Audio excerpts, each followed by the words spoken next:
I've heard it all, you know, in the neighborhood. People always, it's always big pimping to like doing this, you know, I'm hammering, I'm sawing, you know what I mean? I'm jackhammering, yeah, you know, anytime, doesn't matter.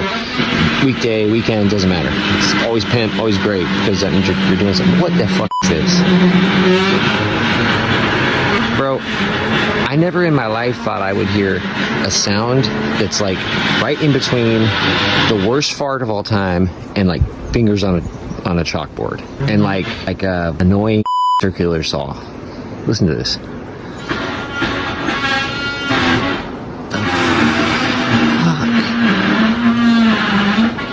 Bro. This has been going on for hours. You kidding me, bro?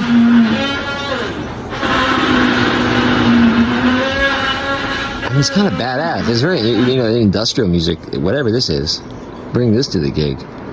You get all these like guys with their shirts off and ski masks, and they got like a table full of pedals, and eventually they kick it over. This will be better than that shit. This will piss everyone off. And what are you getting done? Someone sound off in the comments. Let me know what that is. Thank you very much. I feel like it's an owl. Like I don't even know what that word means. Owl or like a. It's like a router. That's a gun. Or like.